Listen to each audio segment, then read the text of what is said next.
O God, make your spirit and guidance be in us as we work for the benefit of all our people, for peace and justice in our land, and for the constant recognition of the dignity and aspirations of those whom we serve. Amen.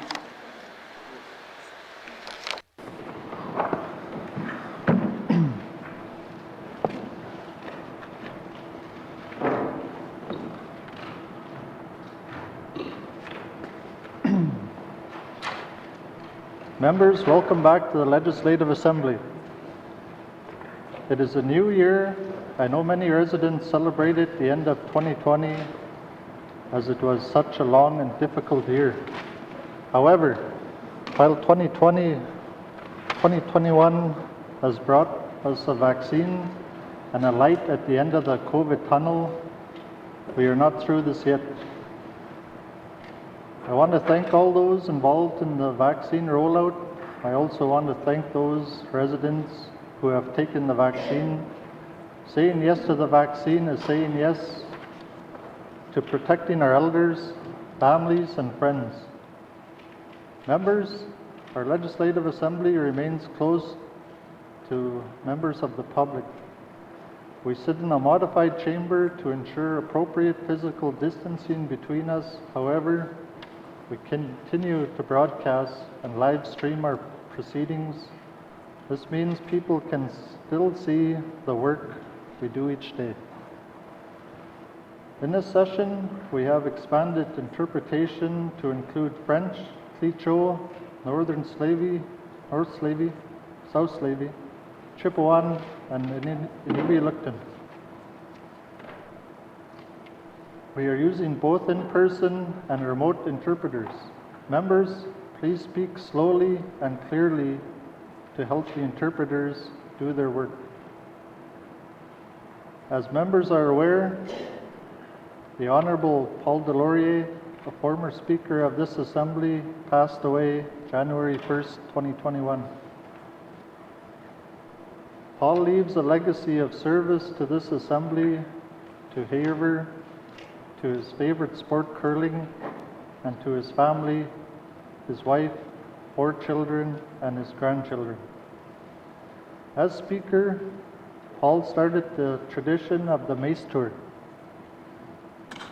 He would travel with the mace into small and remote communities. This allowed residents to see the mace up close and talk about our unique form of consensus government. I look forward to continuing the Mace Tour when it is safe to do so. I was honored to travel to Hayriver with the clerk and sergeant of arms to attend Paul's service. In his honor, we brought the mace. It was proudly displayed in front of Paul's remains in the Catholic Church, where we worshiped faithfully. On behalf of all members of the Legislative Assembly, current and past, I extend my deepest sympathies to his wife, Davida, their children, grandchildren, and large and loving family. Paul was a fair and objective speaker. He worked hard to maintain civility and decorum in this House.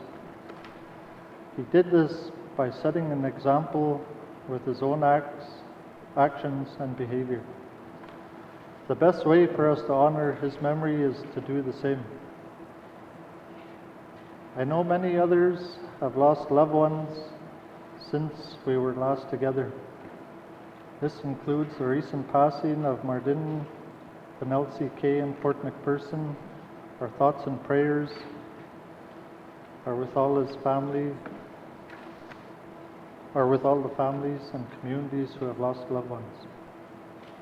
Members, I wish to advise you that I have received the following message from the Honorable Margaret Tom, Commissioner of the Northwest Territories.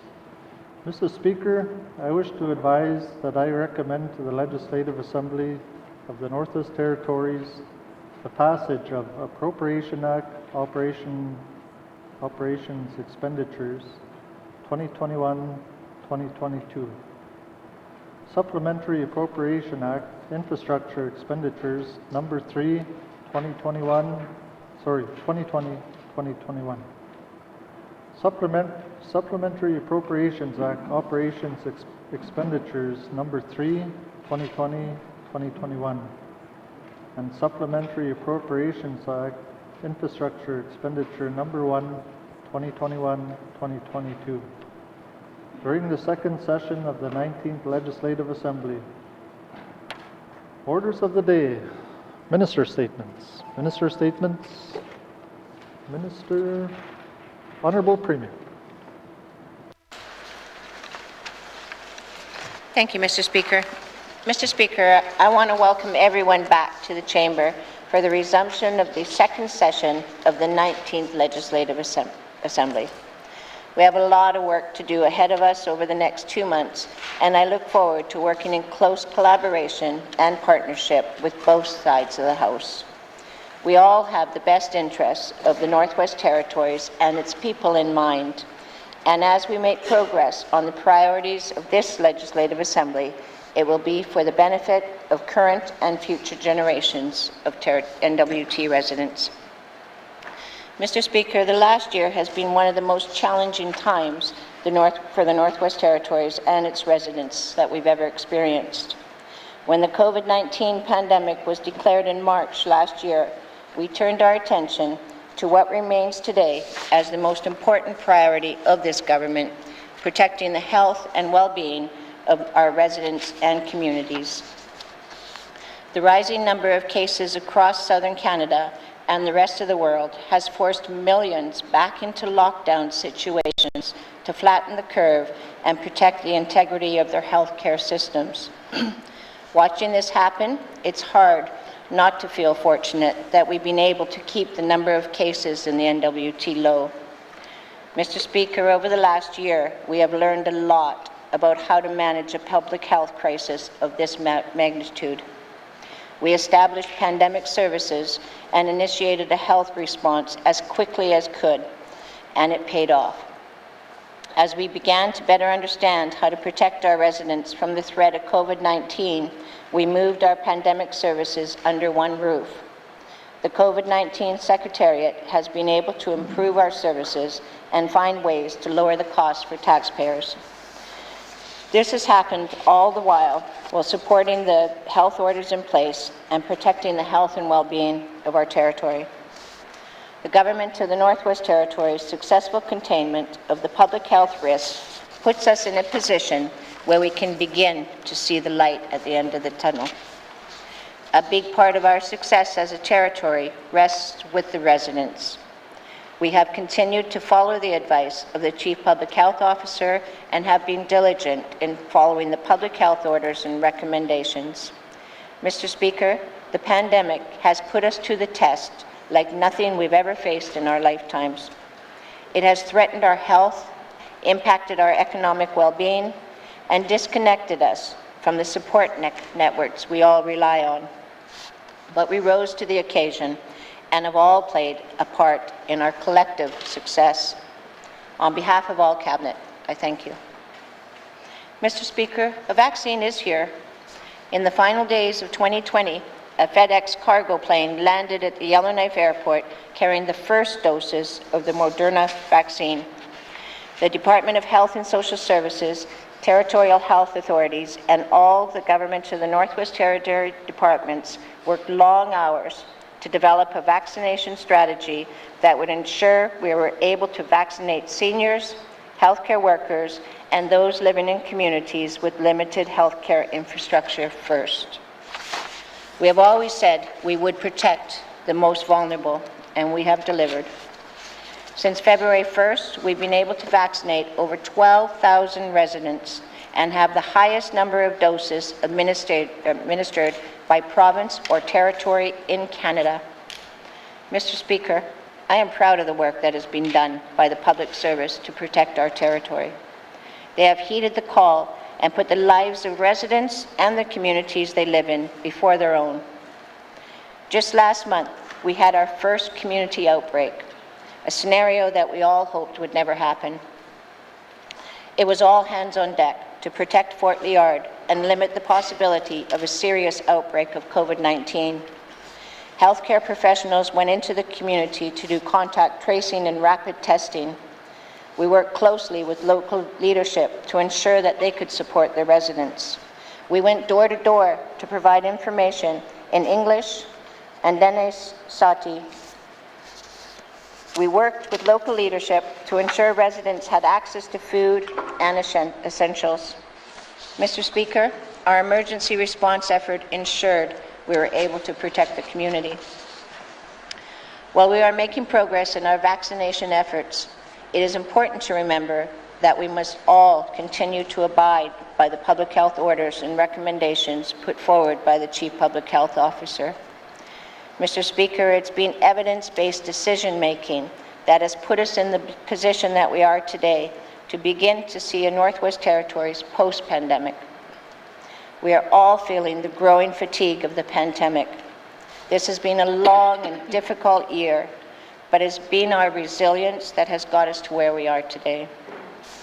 As the second wave has swept across southern Canada and the world, leading to restrictive measures and lockdowns, we believe we're in a good position to weather the storm because of our pandemic response.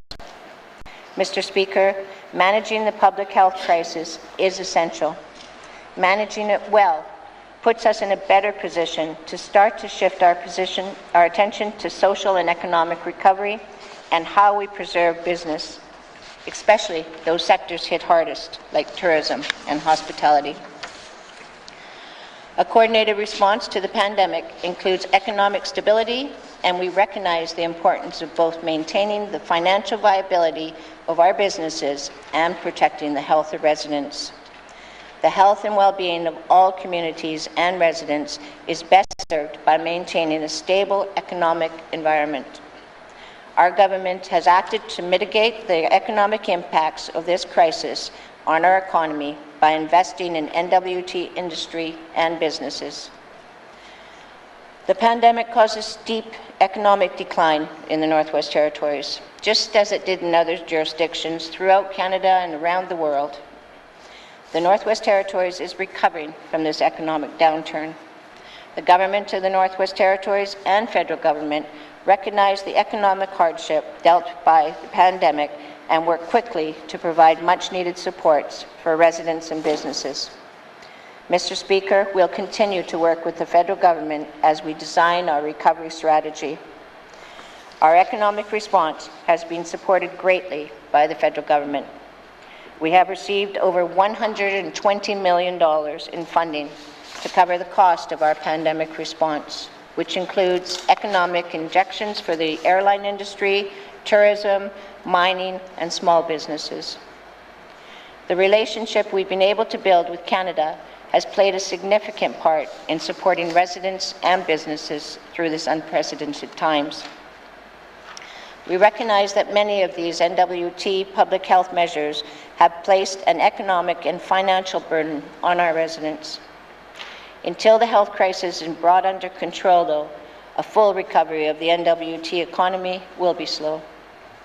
Mr. Speaker, recovery is key. We need to ensure that people have jobs and our businesses are thriving. We must keep housing, food security, children's needs, health, and education top of mind to improve the lives of all Northwest Territory residents. We need to manage the immediate risk of COVID-19 pandemic while we continue to advance our long-term priorities, particularly when it comes to growing our economy and ensuring a healthy, vibrant, and educated territory for years to come.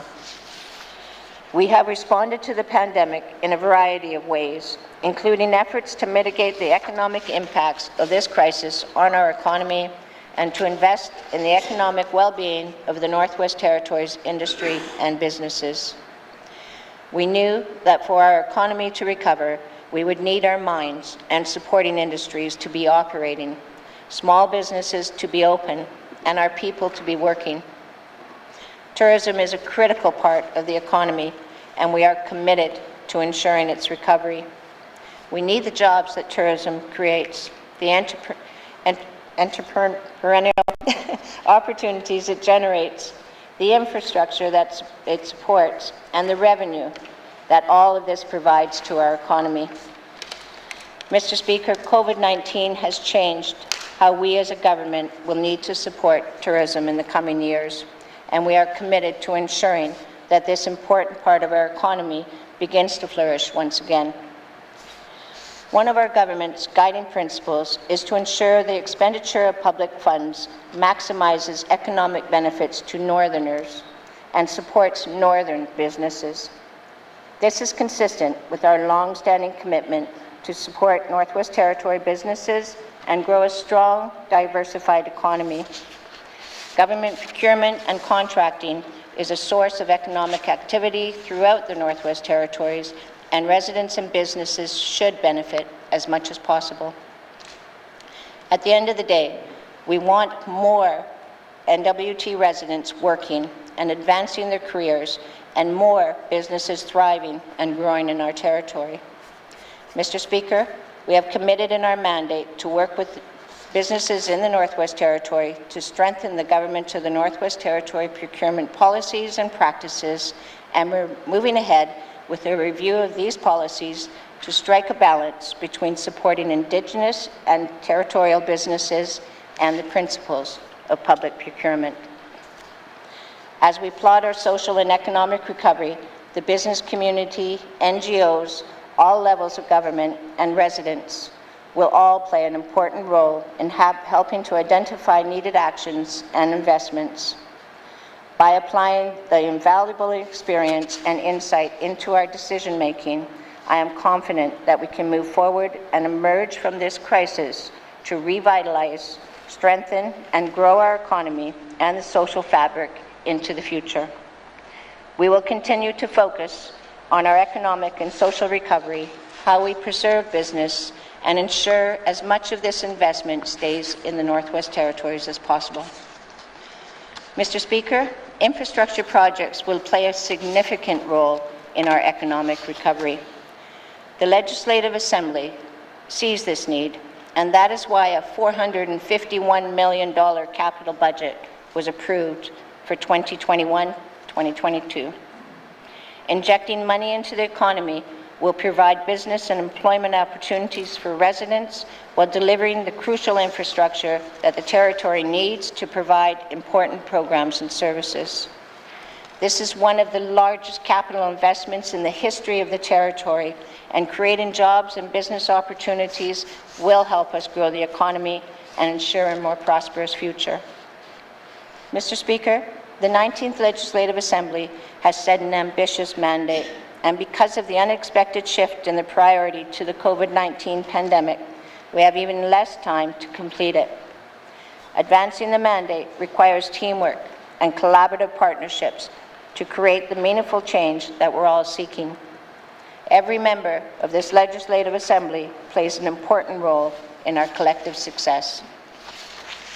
I have the full faith in Cabinet, regular members, along with our dedicated public service, to meet our mandate commitments and work together for Northwest Territory residents. Mr. Speaker, a fundamental part of our success as a government and the future prosperity of our territory depends on a productive and collaborative partnership with Indigenous, community, and municipal governments. The decisions we make as a government must reflect our commitment to reconciliation and the affirmation and advancement of Indigenous rights and self-determination. We must continue to foster constructive and respectful government-to-government relationships with Indigenous partners and to seek ways to advance reconciliation, recognize and affirm Indigenous rights, and support expanded program and service delivery.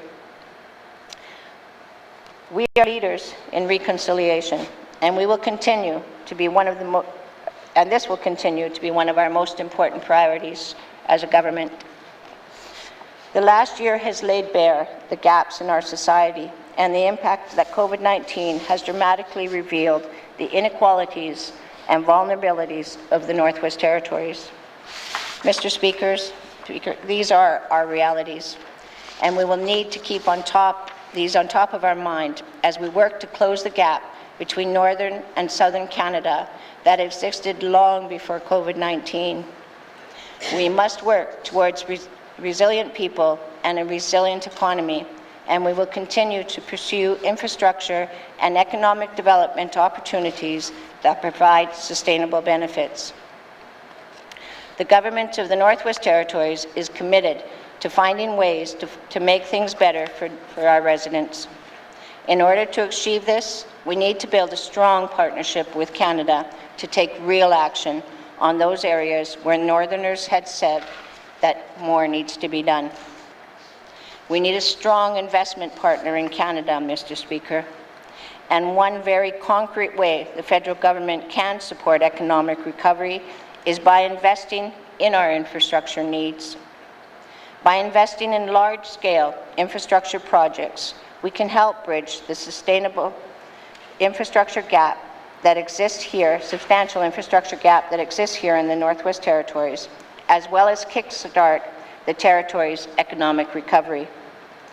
This is an ambitious request, but one that will benefit the North and ensure that we have a future where our residents live in a more prosperous territory. It's about giving the economy the boost it needs and planning for the future. Mr. Speaker, we all want a brighter future for the Northwest Territories residents. It's why we're here today, to have a positive impact and ensure future generations can achieve success. This is no easy task, and we have a lot of work to do, but I look forward to working with my colleagues on both sides of the House to achieve this. Thank you, Mr. Speaker.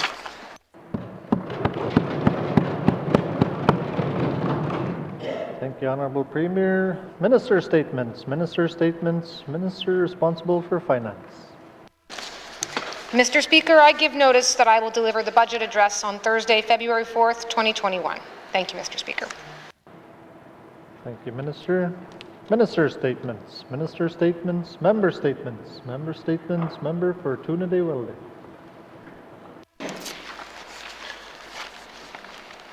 Mr. Speaker.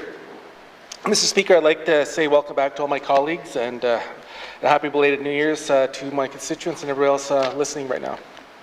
I really hope that we have a meaningful and productive sitting this session. And with that, Mr. Speaker, I'd like to lead out with an event that frightened me and many of my constituents recently. This is the report of flooding in the Tahltan River and Slave River areas. And just to lead this out, there's a phrase that my great-grandmother told me, and I want to have that in your thoughts when I say this.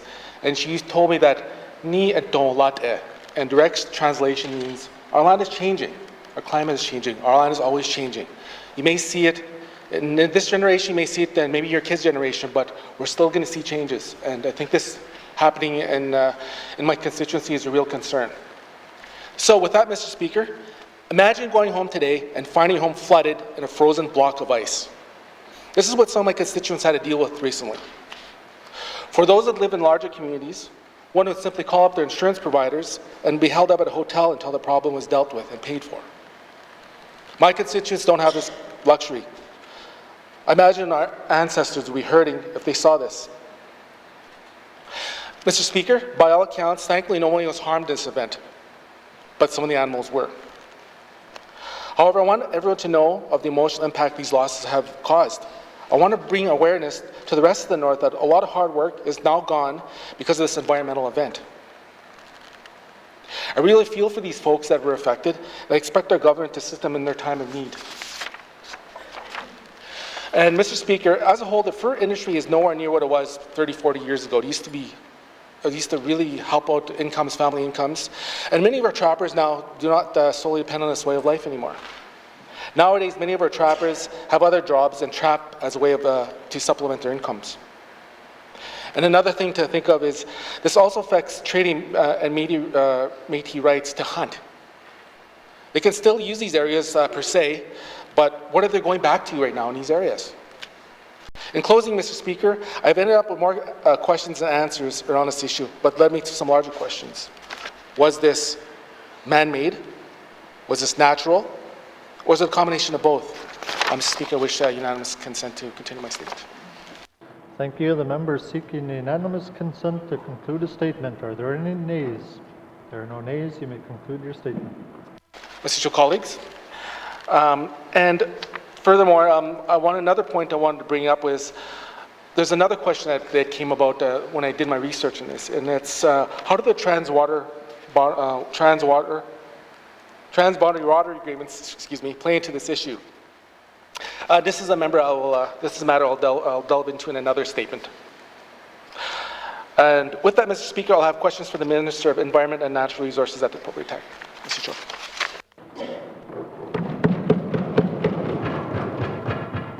Thank you, Member for Tunde-Welde. Member statements. Member for Thabacha. Thank you, Mr. Speaker. Mr. Speaker, in December, Health Canada authorized the use of 2 separate COVID-19 vaccines for human consumption. Both vaccines were developed by private companies named Pfizer and Moderna. Following Health Canada's approval, the Government of the Northwest Territories received its first shipment of the Moderna vaccine on December the 28th. And by December 31st, N.W.T. residents began receiving their first of 2 doses. Mr. Speaker, as of yesterday, there has been over 12,000 doses of the Moderna COVID-19 vaccine administered across the Northwest Territories. I'm happy to share with everyone that as of January 23rd, I have received my first dose of the vaccine. Furthermore, Mr. Speaker, I know there are segments of the general public that remain hesitant about having the COVID-19 vaccine, which is concerning. I hope that my experience of taking the vaccine can help others to feel more willing to also take the vaccine. In addition, Mr. Speaker, I would like to take this opportunity to say thank you to all of the healthcare workers across the N.W.T, to Minister Green, to Dr. Condola, the Chief Public Health Officer, and to Premier Cochrane for all their tireless work during this pandemic. Also, specifically, I would like to thank the Fort Smith frontline workers for administering the vaccine to my community. Lastly, Mr. Speaker, I have an important message for all the N.W.T. residents regarding recovered COVID-19 patients and any cases that occur here in the future. It's extremely important that we do not discriminate against our fellow residents if they have contacted COVID-19. We must be understanding, compassionate, supportive, and remain in solidarity, regardless of how people contact the disease, just as we have done for the residents of Fort Liard. We must stick together and continue to look out for each other during these uncertain times. Thank you, Mr. Speaker.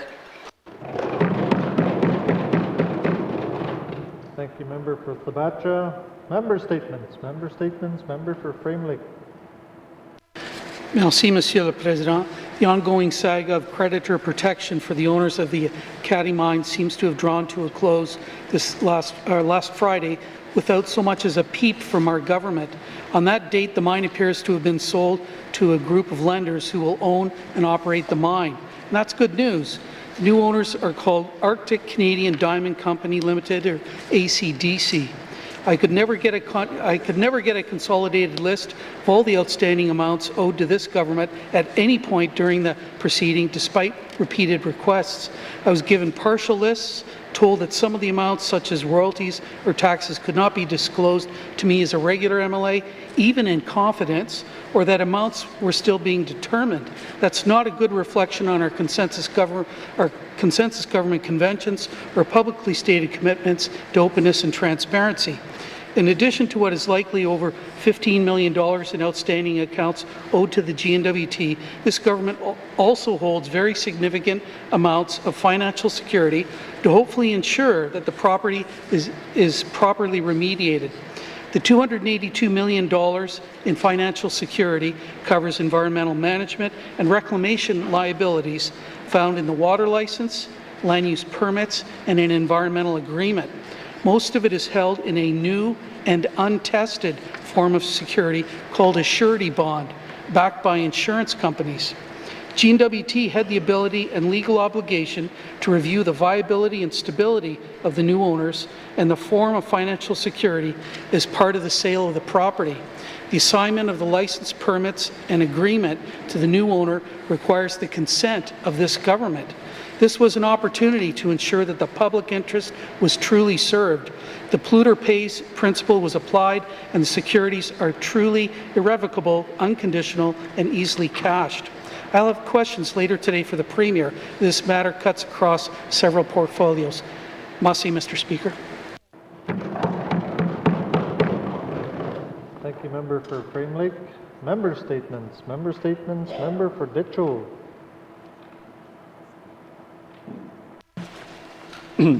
Mussy, Mr. Speaker.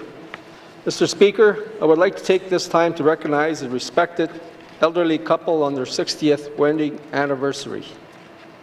Huge congratulations and happy trails to Ted and Mary Rose Landry of Fort Providence. Ted and Mary Rose Landry traveled by dog team with their family to get married in the Roman Catholic Church on December 27, 1960. At that time, they were living at Willow Lake on the Horn Plateau with their children alongside with other families. Ted Landry trapped, hunted, and fished for his family. It was a rich and fulfilling lifestyle where he provided the best food for his children and for other residents. His wife, Mary Rose, as well, sought out by everyone for her dry meat and dry fish making skills. They have passed on their traditional and cultural skills to their children and grandchildren. Ted Landry was very involved in politics through his involvement with the N.W.T First Nations, the Dehcho First Nations, and the Dene Nation. Now at 89 years of age, he still has lots to offer and still provides support where needed. Ted is also part of the Elders Council and uses knowledge from his ancestors for the betterment of the Dene people. Ted and Mary Rose are blessed with 8 children and numerous grandchildren, approximately 20. Ted and Mary Rose recently were blessed with a great-grandchild born in December 2020. A plaque commemorating their lifelong commitment to each other will be presented to them at a later date. Mussy, Mr. Speaker. Thank you, member for Ditcho. Member statements. Member statements. Member for Kamloops. Mr. Speaker, before 2020, our territory's GDP was already struggling, and ours was the only Canadian jurisdiction predicted to have a negative 2020 GDP. The N.W.T needed a fulsome economic recovery plan before the pandemic, and the pandemic and the unprecedented year that was 2020 heightened that need. In July 2020, in response to the pandemic concerns fielded from the business community, the N.W.T and the 17-member Business Advisory Council agreed to a twofold mandate. First, to provide advice to the Minister of Industry, Tourism and Investment on mitigating the short-term economic impacts of the pandemic on N.W.T businesses and to recommend longer actions required to support business recovery. Second, to provide advice and make recommendations to the Cabinet to develop and implement the Emerge Stronger plan to support the N.W.T economic and social recovery. Mr. Speaker, last month, Northern Media reported that the Business Advisory Council felt ITI had been a good partner. But News North reported that the Business Advisory Council had lost faith in our Premier and felt the Cabinet had no focus on the economy. In the same month, a prominent council member resigned, and the Business Advisory Council then advised the public that it would no longer meet on a regular basis. In November 2020, the Business Advisory Council fulfilled the first part of its mandate by publishing a key challenges summary that highlighted 12 concise points divided by high priority, medium term, and long-term priorities. It spoke to gaps in federal and territorial funding, Indigenous economy equity, and the N.W.T's lack of childcare. The N.W.T has managed to keep COVID under control, but our territory has not been immune to the social and economic impacts of the pandemic. It is deeply concerning to hear about the state of the Business Advisory Council and its perception of Cabinet. Our success depends on our collective ability to plan for a brighter tomorrow. I would like to know what the N.W.T's position is on the work done to date on the Emerge Stronger plan and what concrete steps this Cabinet intends to take to ensure the N.W.T economy and our local businesses come through this pandemic as unscathed as possible. Thank you. Thank you, member for Kamloops. Member statements. Member statements. Member for Great Slave. Thank you, Mr. Speaker. Mr. Speaker, as we return to the Assembly for this first sitting of a brand new year, I am inspired to look forward to a brighter future for the Northwest Territories after such a challenging year. One of the bright pieces, the proverbial light at the end of the tunnel, is the promise of better education for all. When I look at the issues surrounding our territory, I see that the solution is already in front of us, our people.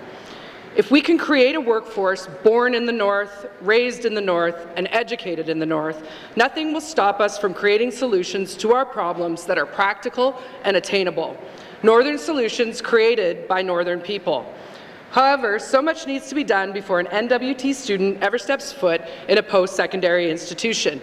We need to address how we support our children, our families, first. We need to ensure that people have enough food to eat and adequate shelter before we ever hope to educate them. We need to stop punishing people for poverty, calling it neglect, and taking their children away. We need to ensure any student graduating with a Northwest Territories diploma can apply to any school they want and not be sent back for upgrading first. In the North, a lot of money and opportunity is lost to the South due to the education and experience required in key industries that are needed for Northern operations. Currently, much of the Northern-based industry relies on Southern-educated workforce. Often, these Southerners return home to rejoin their families, taking their pension and their nest eggs with them. Currently, we tend to aim very low for our people when it comes to participation in the economic sector, regulating them to secondary roles or manual labour. By educating resident Northerners in key Northern industries, as well as in social and health services, we are less likely to have such a transient population as the requirement for Southern recruitment will decline. It is this requirement that leads to such a high turnover of staff within departments, causing numerous disruptions to the level of service provided to residents, as well as additional costs from an HR perspective. I'm very excited about the prospect of a uniquely Northern university in the N.W.T. There's a lot of work to be done, including the proper engagement of all stakeholders, as well as breaking down the barriers for Northern students. I look forward to the day when my engineering colleagues can provide co-op programs to local techs, and our children can be educated by teachers who grew up not only in the classroom, but also on the land. Thank you.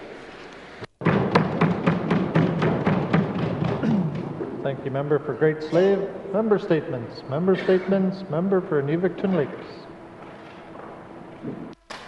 Thank you, Mr. Speaker. Welcome back, colleagues. Mr. Speaker, I was lucky that I was able to spend the holidays with my family.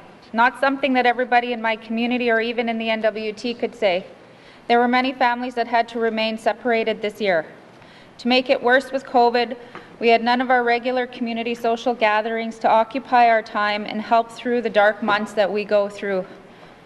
Growing up and living in Inuvik almost my entire life, you know it's a reality that we have many people that are educators and medical staff, just to name a few, that have made the North their home. They use their time off to reconnect with families outside the N.W.T. This year, in order to keep the N.W.T. safe, many families were unable to do this, and it has been difficult for many. It has even been difficult for residents who were born and raised here, as they are unable to leave or see their families who have left the territory, or those who wish to return home to reconnect with their family.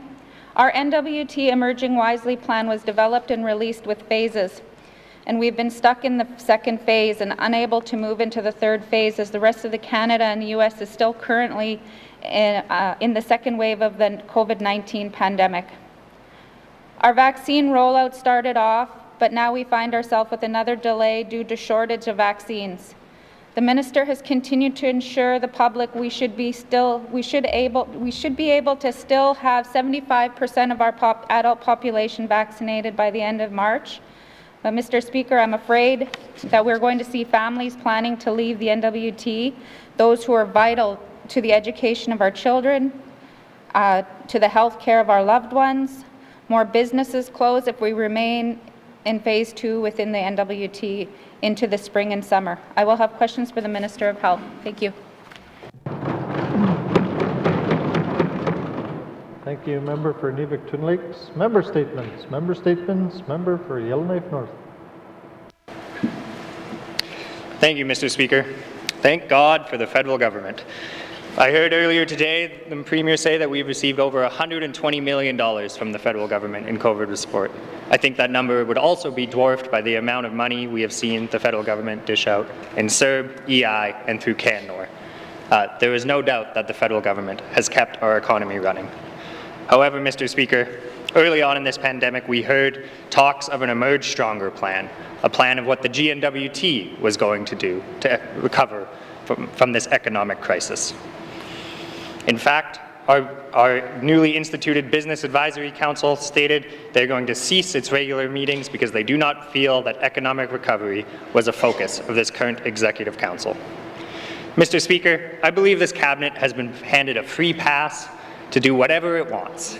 During times of crisis, we have seen many policies fly through, and I do not believe that there is the coordination to oppose them. This is a time of political opportunity, and I encourage this Cabinet to seize it, Mr. Speaker. So what are they going to do? Perhaps we realized it's time for a basic income, and many of our residents who have been stuck on income assistance for decades are in a welfare trap. Perhaps we're going to release an emergency universal daycare plan for the next year, recognizing getting women into the workforce, #1 barrier is childcare. I don't know what we're going to do, Mr. Speaker, because we don't have a plan. There is a lot of debate about what can be in a plan. Maybe it is tax incentives, maybe it's deferring BDIC and WSCC payments. There are a number of recommendations from our Chamber of Commerce's, our Business Advisory Council. But the fact that we do not have a plan is a problem, and it is undebatable that we should. Mr. Speaker, the Business Advisory Council, before it ceased operations, conducted a strategic planning session. In that were many great ideas about building a green economy, about creating a school of mining. There are lots of ways to go. There are tough decisions to be made, but those decisions have to be made. When will this Cabinet present its plan for economic recovery and what's going to be in it? Because absent that plan, we will continue to be funded and controlled by the federal government. Thank you, Mr. Speaker.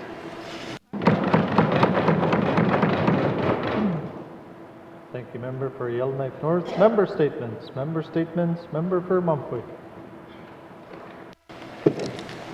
Merci, Mr. Speaker. Mr. Speaker, Mr. Speaker, I'd like to speak today in our community. Right now, I have to say that we have a generator. Some days the generator would be able not to be able to be running, and so if that's the case, it shuts down. Everything freezes. So just recently, in N.W.T, right now, I'd like to speak about what happened in N.W.T. Electrical supply. This may be one seized diesel generator away from freezing in the dark. That's because, Mr. Speaker, they don't have a hydro transmission line for backup. In fact, if the generator goes, there's no backup at all. Such was the case in my constituency last month, Mr. Speaker, and I want this government to do something before a tragic really strikes. Mr. Speaker, I'm referring to N.W.T, where the Power Corporation has been spinning its wheels for more than a decade now, where the Power Corporation has been waffling back and forth between a mini hydro that's been discussion for the longest time, and now talks about transmission line.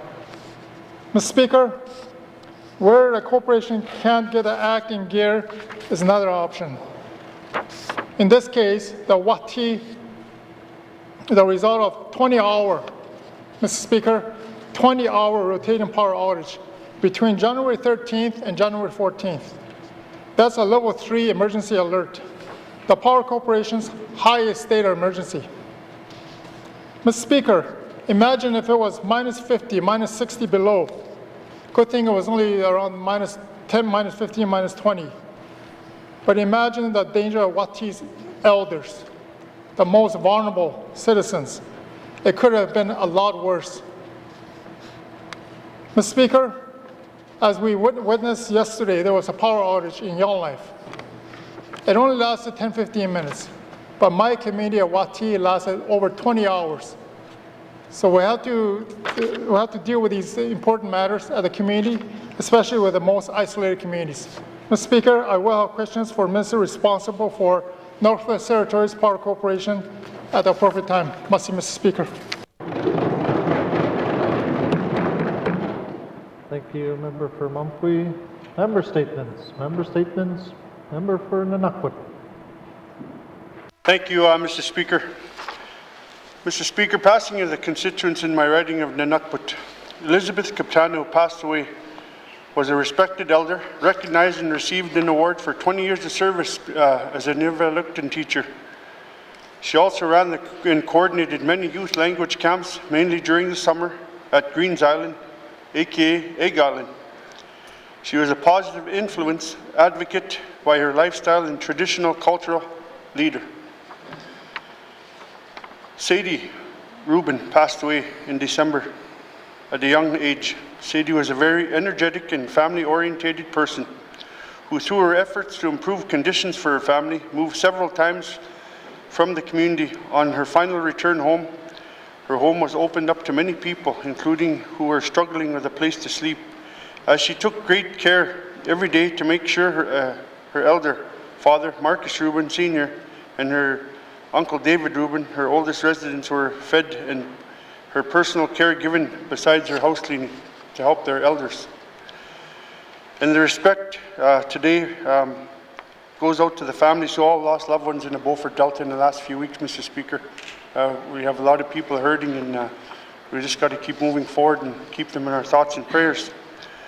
The respect today that I have for former Speaker Paul Delury, Mr. Speaker, passed away in January. Former colleague of mine, a mentor, always said when he was first elected that my Uncle Vince Dean took him under his wing. And so when I was elected, he thought he'd do the same for me. And he's a big part of my, I guess, early careers at MLA in this House and sitting on Board of Management. And we did a lot of good things together. And thoughts and prayers to his wife, Davida, and the family back in Hay River, and thoughts and prayers. And I know you went to his funeral. I thank you for that, to represent us. And also, while mentioning my Uncle Vince, former MLA for N.W.T, today is his 14th year anniversary of his passing. My thoughts and prayers are with my Auntie Betty and the family back home in Tuck, and just thoughts and prayers to people who lost loved ones in our territory in the last few months. Thank you, Mr. Speaker. Thank you, Member for N.W.T. Member statements. Member statements. Member for Nahende. Thank you, Mr. Speaker.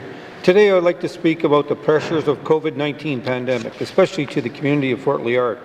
As I've heard numerous times, now more than ever, we need to come together to support each other. I'm proud to say the community of Fort Liard, local government and residents, the N.W.T and the residents across the N.W.T have done this with so much class. The response to the COVID crisis has made a positive impact within their community and shows the true spirit of all Northerners. Being respectful of time and realizing that I cannot do justice to thank everybody in one member statement, I will be doing two. The first one highlights some of the amazing things being done by the hamlet, stores, and residents of the community. Here are some of the highlights from the community. As soon as they were aware of this confirmed of the first case, they kicked in the EMO team, leadership, RCMP, Health Centre, and the COVID personnel to start working on things that needed to be done. The Hamlet Council provided relief for all the residents for the December community services, providing gift cards for groceries for those in need, doing a draw for all residents who got their vaccine, 12 in total, 6 $100 visas to each stores. Both stores being open to provide the services to the residents and working at ways to help people. The Hamlet hired a person to assist in the delivery of items for individuals who are currently isolated. The mayor went door to door checking in on residents and seeing if there are any concerns that you should be aware of or needed any help they needed. Provided the rapid response team and the vaccine team a place to stay, feeding them during their time in the community. The local radio, 95.1, provided updates and information on what was happening in both Slavey and English. This was a big help in getting the information out to our elders.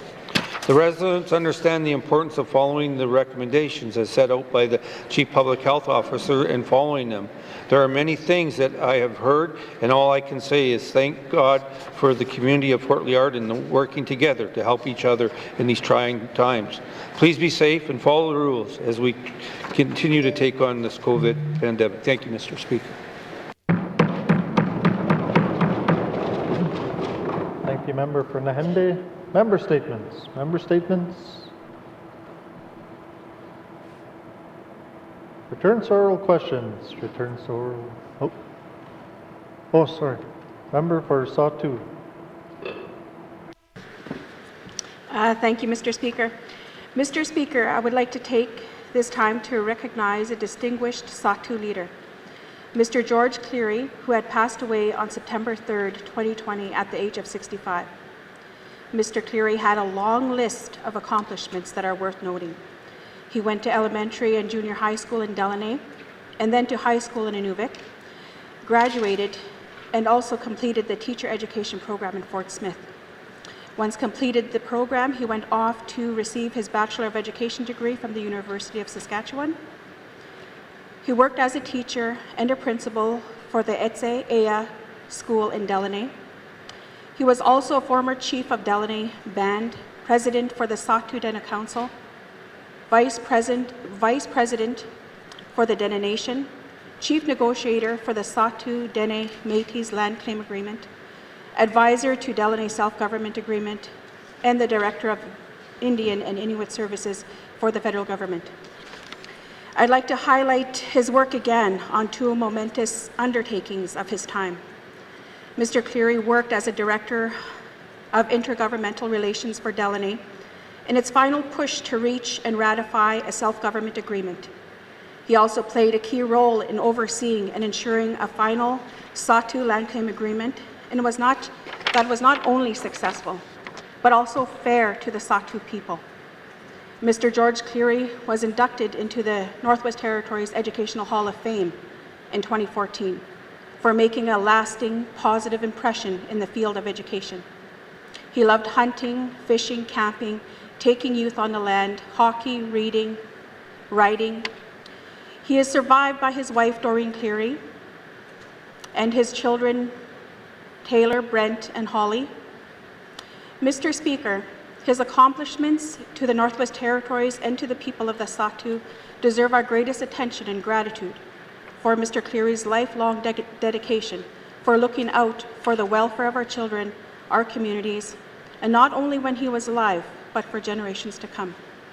I would like to express my gratitude to the life and the impact of Mr.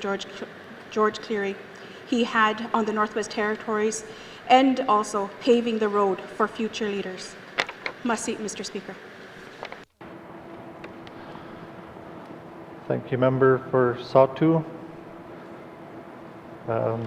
Mr. Cleary, in my past role as chief, I had the pleasure of working with him as he worked for one of the federal government departments, and he was always great to work with, so accommodating to the communities, and you know, we owe him a lot in our communities as well, as he worked closely with all our bands. Masi.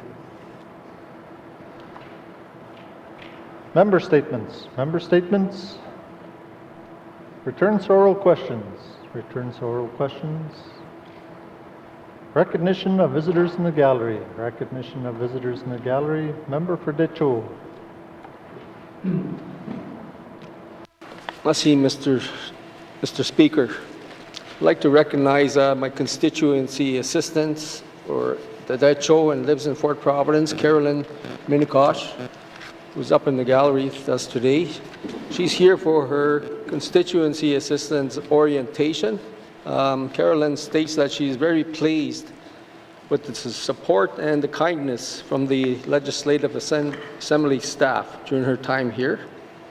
Carolyn is also expecting her second child in March. Colleagues, please help me extend a warm welcome to Carolyn while she's here. Masi.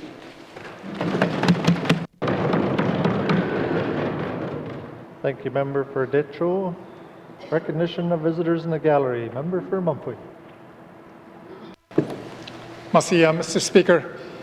Mr. Speaker, Mr. Speaker, this month is February, and it is Aboriginal Language Month, and I'd like to recognize all the interpreters in the House. They have been interpreting for us, but for my language, I have two interpreters, Mary Rose Marrow Sundberg and Harriet Paul. Her name is Pale. They've been here for many years. We know the difficult job as an interpreter, and I respect every one of these interpreters here, must see. Thank you, Member for Mumfwee. Recognition of visitors in the gallery. Member for Range Lake. Thank you, Mr. Speaker. I'd like to take a minute to recognize guests in the House, the media. We often talk about the importance of businesses and residents and NGOs and the government in the COVID-19 pandemic, and we don't give enough recognition to the media. Huge thank you to the media for all the work they do to support us. Thank you, Mr. Speaker. Thank you, Member for Range Lake. Recognition of visitors in the gallery. I'd like to welcome all the visitors in the gallery with us today. It's always good to have people with us in the House. I know we're not open to the public right now, but it's always good to have media and constituency assistants. And before we move on, colleagues, I just want to, I'm not sure if my mother's watching today, but she's here in Yellowknife and it's her birthday, so I'd just like to wish her a happy birthday.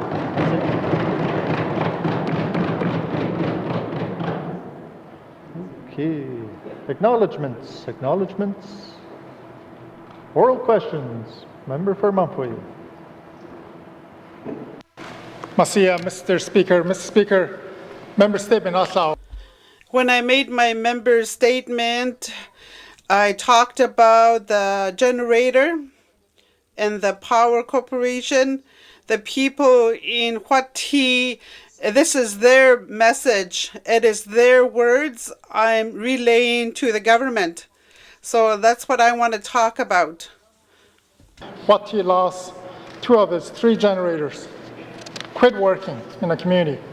It took 20 hours for the power to go back on. Mr. Speaker, 1 power goes out, maybe it's an accident. But if the 2 goes out, it's a neglect. Mr. Speaker, I have a question for Minister responsible for N.W.T. Power Corporation. Can the Minister for Power Corporation tell us or tell this House how old YELLOWKNIFE generators are, and also tell us the average recommended replacement age for these diesel generators in the community? Merci, Mr. Speaker. Thank you, Member for Mumfwee. Minister responsible for the Northwest Territories Power Corporation. Thank you, Mr. Speaker. Mr. Speaker, I want to start off by apologizing to the community of YELLOWKNIFE for the outage. The customers in Northwest Territories experienced 3 times more power outages than the Canadian average. Severe weather events were a huge driver of customer outages due to high winds, falling trees, heavy rain, and lightning. So I just want to start off by that. And I heard 2 questions in that, Mr. Speaker, so let me try and answer one of them. It's been known for years that the NTPC power generating infrastructure, including the YELLOWKNIFE, is aging, and its impact on reliability. So the recent outages in YELLOWKNIFE were mostly related to some of the transmission issues, although these issues were with the generators at the same time. One of the transmission issues had to do with one of the section of the power line that was slapping together with high winds due to causing line to trip offline. Thank you, Mr. Speaker. Thank you, Minister. Oral questions. Member for Mumfwee. Merci, Mr. Speaker. Mr. Speaker, Mr. Speaker, when we stand here in front of the House, we ask these questions so we can prevent some of these things that's happening. The second question is, Mr. Speaker. To the power grid, the transmission line that Minister is referring to, so it can have a reliable power source supply. Urgency for fast tracking on this power grid is necessary. So when can we see that happen? Mr. Speaker, merci. Thank you, Member for Mumpwee. Minister responsible for the Northwest Territories Power Corporation. Thank you, Mr. Speaker. Mr. Speaker, we're scheduled to replace, well, the plant in YELLOWKNIFE is not scheduled to be replaced in the next 5 years, although one of the generators for the will be replaced in the next year. So I'm sure the member will be happy to hear that, you know, we are working with the generators, which will improve some of the reliability on the plant. We'll also be installing some additional midline spacers on the affected section of the power line within the next couple weeks, as soon as we can get the bucket truck in and the crew into the community. Thank you, Mr. Speaker. Thank you, Minister. Oral questions. Oral questions. Member for Mumpwee.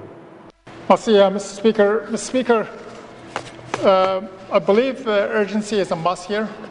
Next 5 years, that's a long time waiting for the community of YELLOWKNIFE.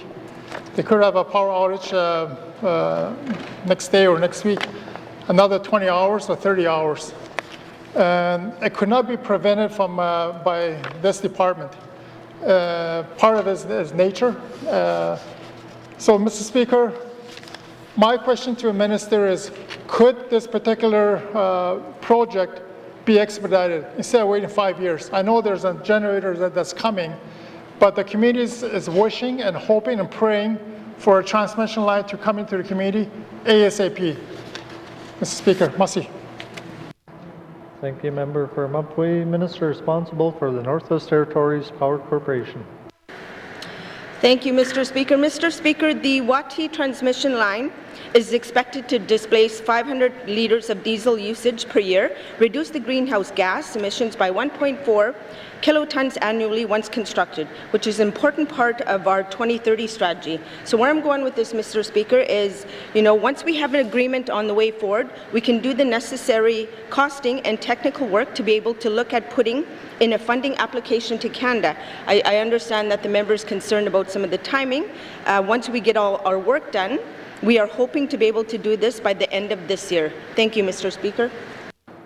Thank you, Minister. Final supplementary, Member for Mumpwee.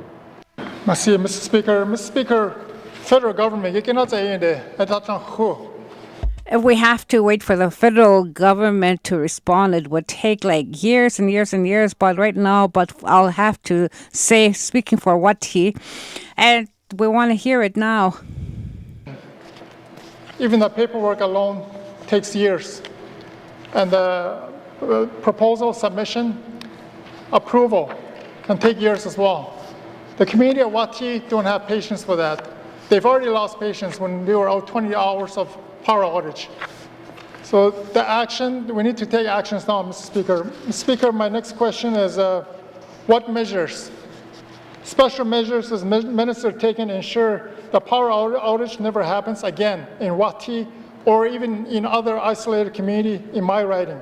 For instance, will the Minister commit to a comprehensive infrastructure audits to search out maintenance problems, issues, and recommend priority repairs where necessary?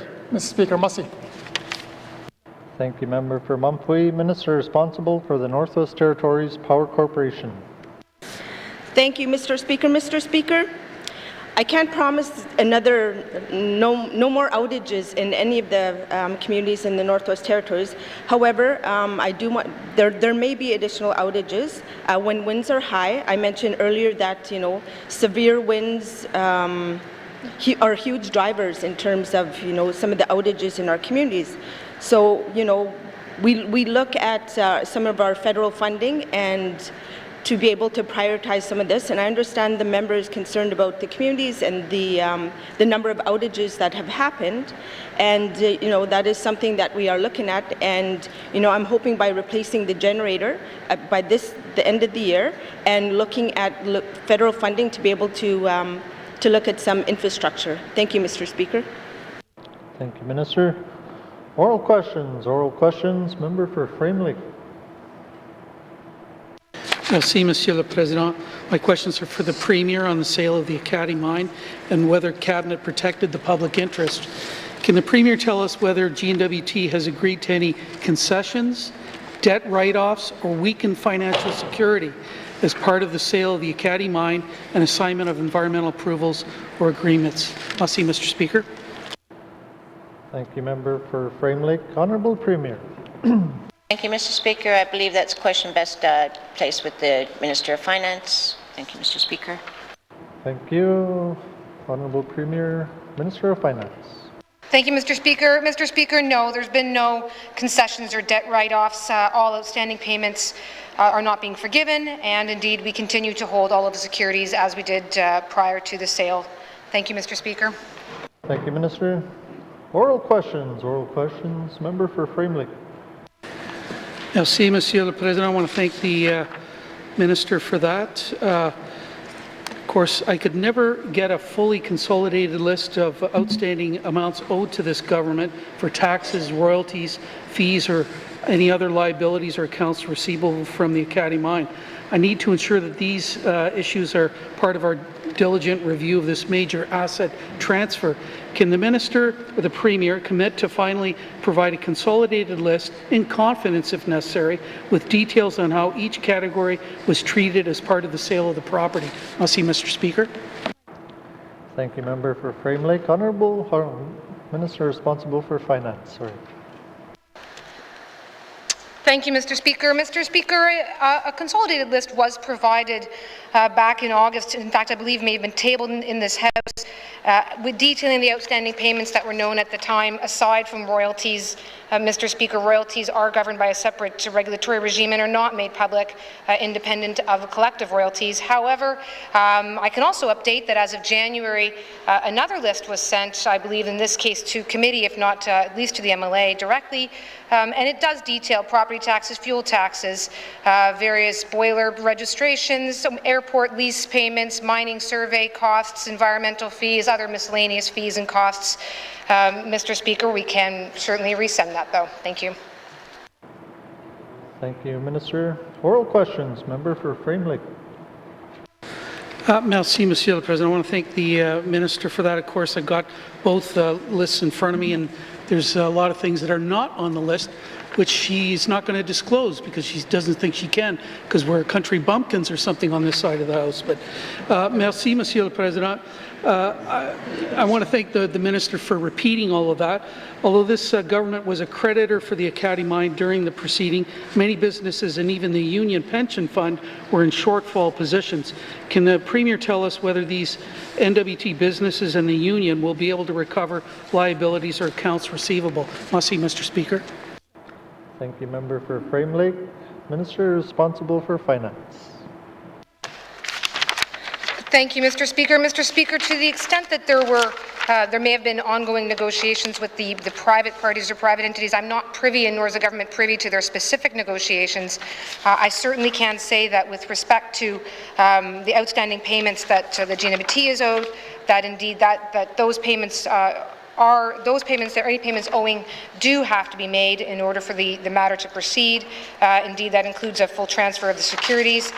And Mr. Speaker, we are very live to the fact that there's a number of N.W.T businesses that are owed money in the course of this process. It is a process that's monitored by the court, and throughout that proceeding we have continued to advocate in those proceedings and publicly to the courts about the importance of the Acadie mine to the Northwest Territories economy and the importance and its impact on businesses here. Thank you, Mr. Speaker.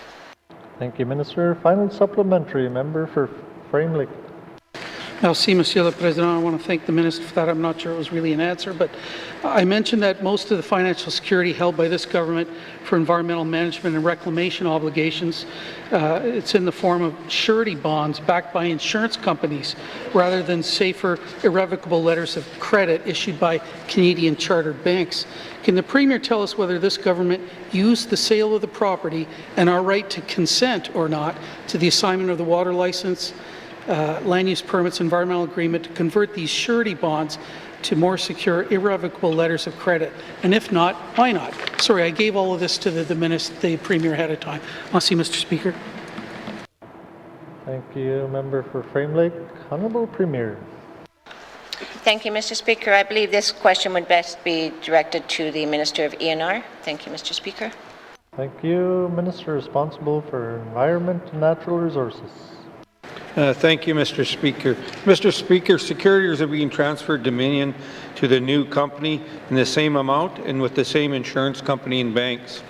With the cash required for the purchase, it would have been a detriment to ask the company to replace the securities with irrevocable letters of credit or cash at closing.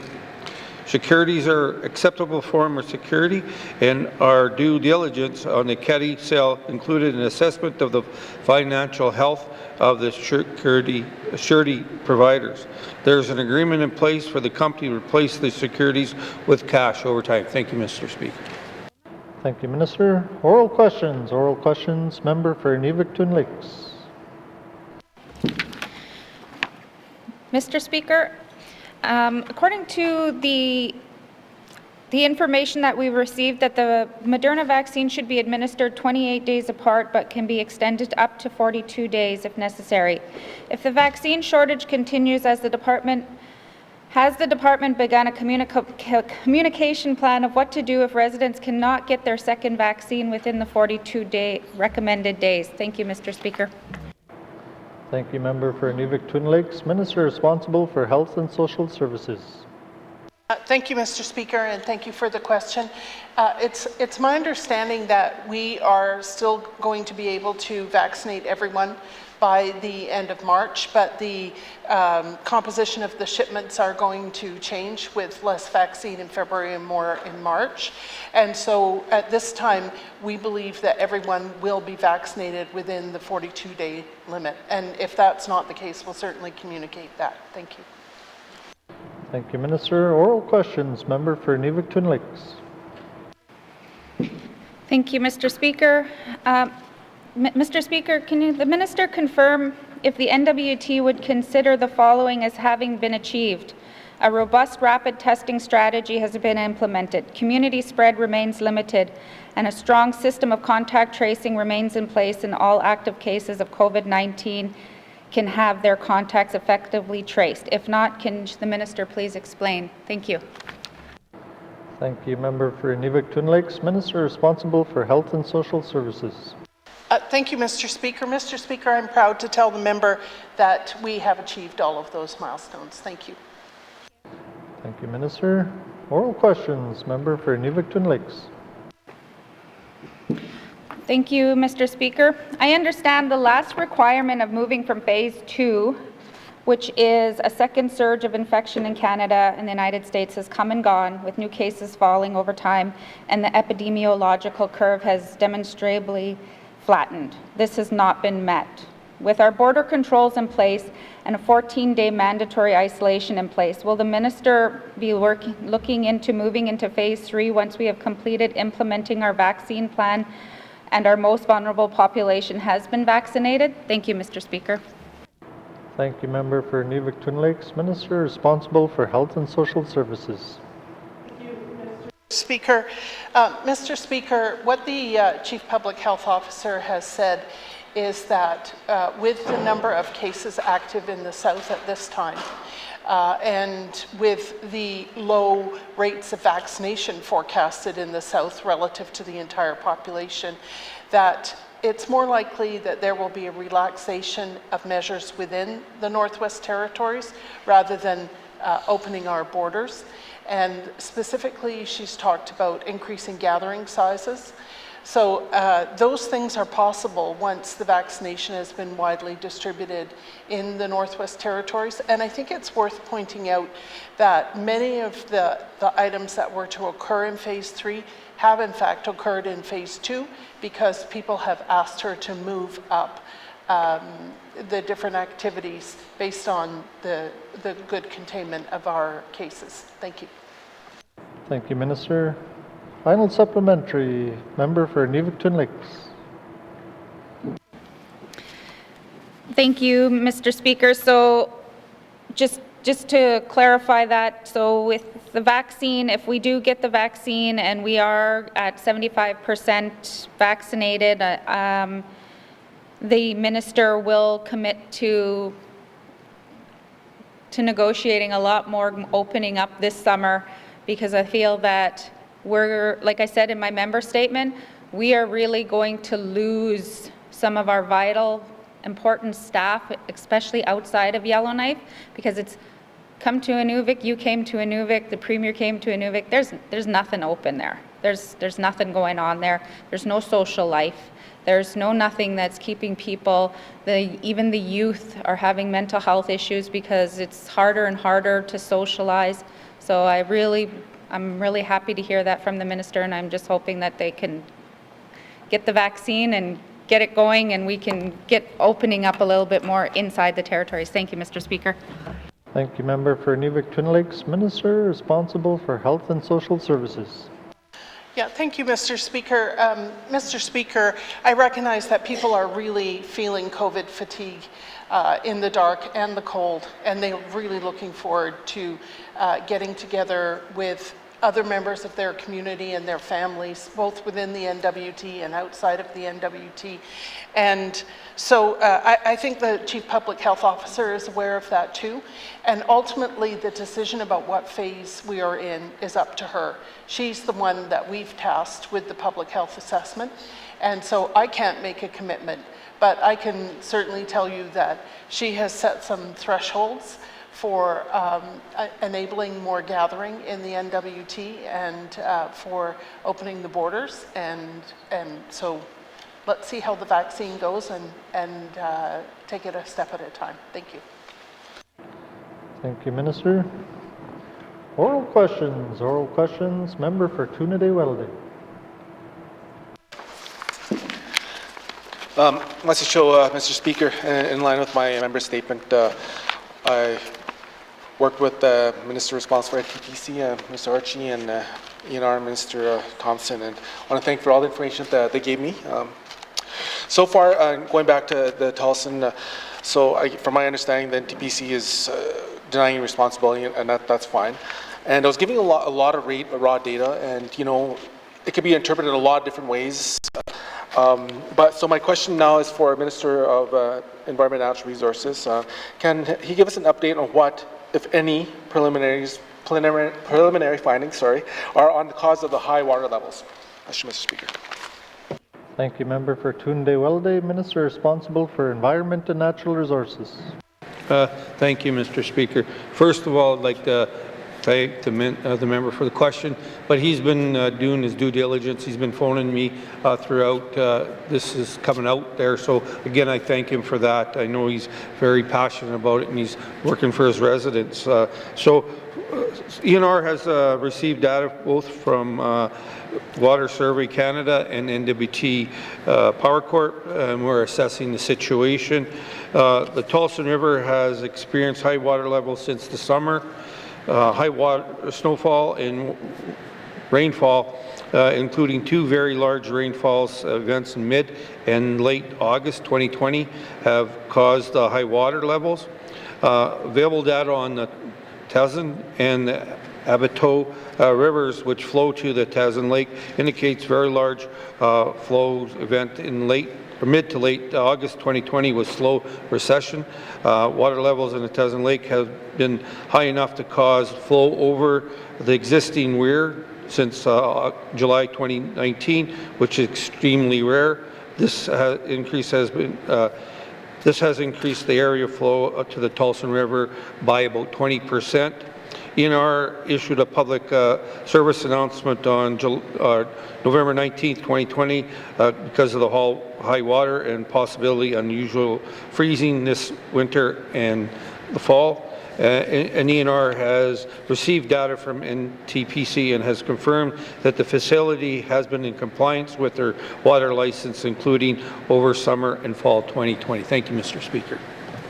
Thank you, Minister. Oral questions. Member for Tunde-Welde. Thank you, Mr. Speaker, and thank you for the response from the Minister. With that information, I'll likely have some more questions in a form of written question later on. I guess for my next question, can the department provide scientific data from a neutral third party to provide assessment of the overflow and flooding? Because I think it's important that we get information not just from a N.W.T. source, but from an outside source to have more unbiased look at what's happening. Thank you, Member for Tunade-Welde. Minister responsible for ENR. Thank you, Mr. Speaker. Mr. Speaker, the N.W.T uses data from the hydrometric gauges operated by Water Survey of Canada. The Water Survey of Canada hydrometric stations are part of the national network of the stations that have been operating following standardization methodology over the 100 years. Gauges in the Tulsa River Basin have been operating since 1962. ENR assessment includes an analysis of Water Survey of Canada's data and data provided by NTPC. Thank you, Mr. Speaker. Thank you, Minister. Oral questions. Member for Tunade-Welleday. Mr. Speaker, again, that's probably some more questions becoming in the form of written statement for those responses, and I thank you for those responses. I'm going to switch gears a little bit here. I want to think about some of the land users, the hunters and trappers in the area, and some of the images that we've seen, like in the media with the ice in the cabins. That's really impactful, and again, my heart goes out to them. So I want to see if I get a commitment from the minister. Can the minister report back to the House here with timelines on the loss of wildlife, i.e. beavers and muskrats and the lot in the area? Thank you. Thank you, Member for Tunade-Welleday. Minister responsible for Environment and Natural Resources. Thank you, Mr. Speaker. Mr. Speaker, officials from ENR have done a field assessment of the flooding and have confirmed that there is some impact on the beavers, marten, and their habitats. Loss of beavers and martens due to flooding occur periodically, and it's a natural part of the ecosystem. This will release nutrients into the environment and provide a source of food for scavengers, including insects, fish, birds, and other mammals. It is not possible to get an accurate count of the number of muskrats and beavers affected, but this event is not expected to have a huge or large impact or long-term impact on their population. As such, ENR is not planning any further assessment of the impact on the beavers and martens at this time. Thank you, Mr. Speaker. Thank you, Minister. Oral questions. Oral questions. Member for Tunade-Welleday. Mr. Speaker. Okay, that's interesting. Well, it's not today. You're not going to hear the last of that from me, so I'm going to be probing a little more on that. My last question, Mr. Speaker, and again, this is probably most important. Like I mentioned before, hunting and trapping is, 30, 40 years ago, helped a lot to put foods on the table for a lot of my constituents and a lot of people from around the north. It's not already used to be, but now it supplements a lot of income, and there's still a loss of income here that happened as a result of this event. So my last question, can the minister advise on what financial supports are available for the impacted hunters and trappers? Specifically, I'm looking for relief of lost income, lost or damaged equipment, and damaged cabins. Mr. Cho. Thank you, Member for Tunade-Welleday. Minister responsible for Environment and Natural Resources. Thank you, Mr. Speaker, and I can guarantee the member will be knocking on my door asking me more questions, so I greatly appreciate that as we try to educate each other and the public. Mr. Speaker, ENR's Hunters and Trappers Disaster Compensation Program can assist the traditional harvesters who suffer losses of damage to their equipment or assets because of natural disasters, including floods. The program is available to the N.W.T harvesters who possess a general hunting license and or a land claimant beneficiary, are actively engaged in renewable resource harvesting activities, and who harvesting provides at least 25% of their gross annual income. ENR staff have been working directly with impacted trappers on accessing financial support presently. Thank you, Mr. Speaker. Thank you, Minister. Oral questions. Oral questions. Member for Great Slave. Thank you, Mr. Speaker. My questions are for the Minister of ECE. If the Minister could provide the current enrollment numbers for the trade program, the different trades programs at Aurora College, and break that out by campus. Thank you, Mr. Speaker. Thank you, Member for Great Slave. Minister responsible for Education, Culture and Employment. Thank you, Mr. Speaker. I'll just note that the member, her statement earlier, she was telling it like it is.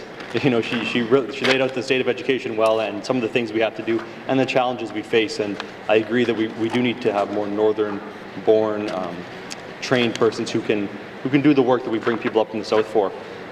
So right now, schools across North America have taken a hit, whether it's JK to 12 or post-secondary, and the North is no exception. So there's been a lot of, as most people know, no face-to-face, or rather limited face-to-face instruction, and despite that, though, I'm happy to say that in the fall intake we had 24 apprentices at the Royal College. They were at the Tabacha campus, where the vast majority of apprenticeship training takes place, given the beautiful facilities there.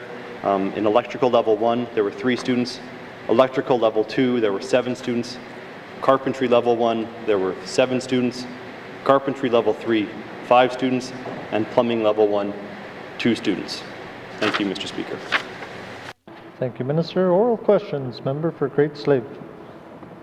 Thank you, Mr. Speaker. Mr. Speaker, the minister somewhat touched on my next question, which has been to ask about the effects of COVID on the enrollment in the trades programs, and if the minister could provide any of the costs associated with either adapting the programs to the distance learning or for having to take more in-person COVID containment methods. I guess where I'm asking, and you may have already answered this, is do we have empty classrooms in these campuses? Thank you. Thank you, Member for Great Slave. Minister responsible for EC&E. Thank you, Mr. Speaker. And before the pandemic, there were some empty classrooms, and that's really why we were embarking on this transformation. We want to make the college the first choice for students, not just in the North, but from across Canada. But the pandemic, obviously, it emptied out some classes, and we weren't able to have lots of face-to-face. But I'm happy to announce that in the upcoming September session or enrollment, that we will have face-to-face programming resuming at Aurora College. There are some caveats around that. Of course, this was all vetted through the Chief Public Health Officer who has allowed this, but the classrooms may include up to 20 students participating in classroom learning while still continuing to meet the requirements of the Chief Public Health Officer. And I know this is going to be exciting for those students who've had to rely on distance learning, which everyone knows is not ideal. So there is some progress on that end. Thank you, Mr. Speaker. Thank you, Minister. Oral questions. Member for Great Slave. Thank you, Mr. Speaker. Mr. Speaker, I'm really glad to hear that. As we all know, doing trades remotely would probably be quite difficult for students, so I'm glad to hear that we're going to be returning back. And I look forward to further asking the Minister at a later date what some of those costs are around the COVID response. My next question I just want to move on to is the new Blue Seal certification program that the department is rolling out. I have some understanding of that, but I would like to know if the Minister could speak a bit more to how that differs from the Red Seal program and maybe provide a bit of a timeline for its implementation and availability. Thank you. Thank you, Member for Great Slave. Minister responsible for EC&E. Thank you, Mr. Speaker. So the Red Seal, it's governed under the Interprovincial Red Seal program, and that's a common set of standards across Canada. So you know if you're a Red Seal in one province, your skills are comparable to a Red Seal in another province. We don't quite have that yet with Blue Seal, but what Blue Seal is building on the Red Seal. It is a program whereby people who have earned their Red Seal can take additional courses in business and earn a Blue Seal. And this is to really build up the workforce, allow perhaps journey persons who want to rise up to management in companies or help them become entrepreneurs. We have Blue Seal certificates available in Alberta, in Saskatchewan. The East Coast has a similar type of program. And I think a lot of times, all you need is that idea that, oh, I can get this certification, I just have to take these courses, and that might prompt people to go. So I think it's, for really no cost to us, it's a good way to help build up the workforce. I can't really speak to timelines right now. The bill that would allow this is in front of committee, but I hope to see this happen in the near future. Thank you, Mr. Speaker. Thank you, Minister. Oral questions. Member for Great Slave. Thank you, Mr. Speaker. Just before I ask my last question, I wanted to apologize to the translators. I know I've got to get back into speaking a lot slower. My last question has to do with, again, something really close to my heart.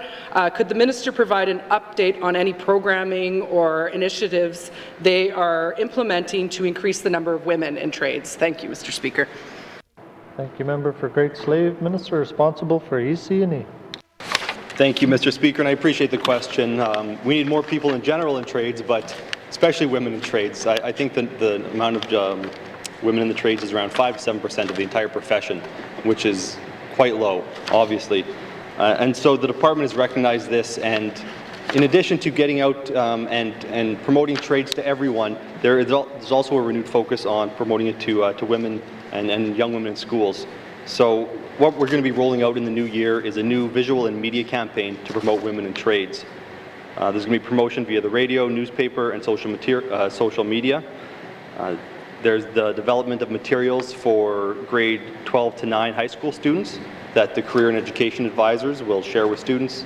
There's new materials for career development officers to promote with residents. And there's going to be increased profile and promotion of girls in trades through the annual Take a Kid to Work Day. And so, we really need to promote this for everyone. And I really appreciate the member and all the members who bring this up, because the number of members have brought up the need for more women in trades. And the more that we all promote this, I think, the more that we can help this cause. Thank you, Mr. Speaker. Thank you, Minister. Oral questions. Oral questions. Member for Yellowknife North. Thank you, Mr. Speaker. As has become a bit of a tradition I hope to put an end to, I open every session asking about the Ingham Trail Fire Services. So my question for the Minister of MACA is, can I have an update on if there are plans to reinstate fire services to the Ingham Trail for April 1st? Thank you, Mr. Speaker. Thank you, Member for Yellowknife North. Minister responsible for Municipal and Community Affairs. Thank you, Mr. Speaker. I appreciate the member's comments and the advocacy that he does have for Ingham Trail. I could just advise I'd like to advise the member that conversations are still happening between the City of Yellowknife and the department, and also with the people at Ingham Trail as well. There was a consultation that was just recently completed. I should be able to provide an update to the member by the end of February.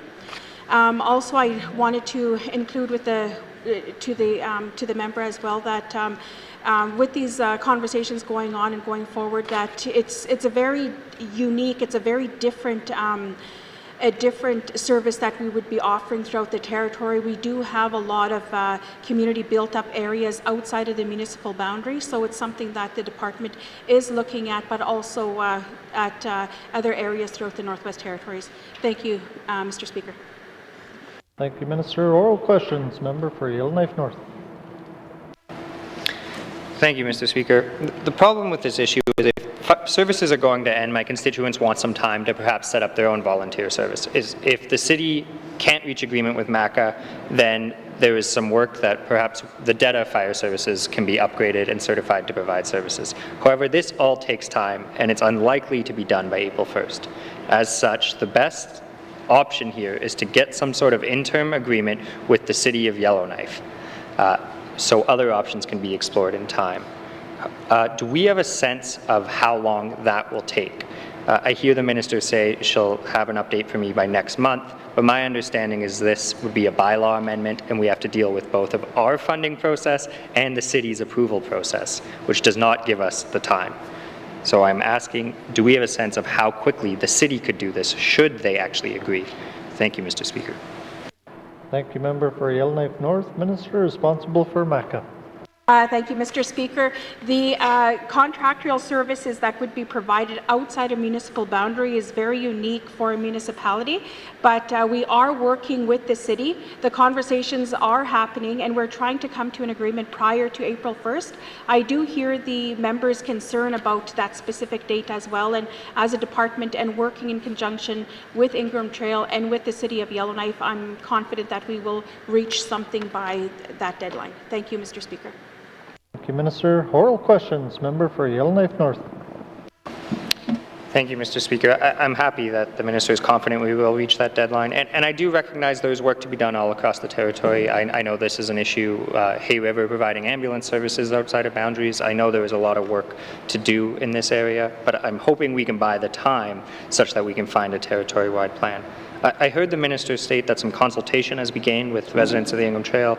I was not aware of that. Can I just get an update on what communication efforts have been done and will be done to make sure residents on the trail know whether or not they will be able to call for a fire truck? Thank you, Mr. Speaker.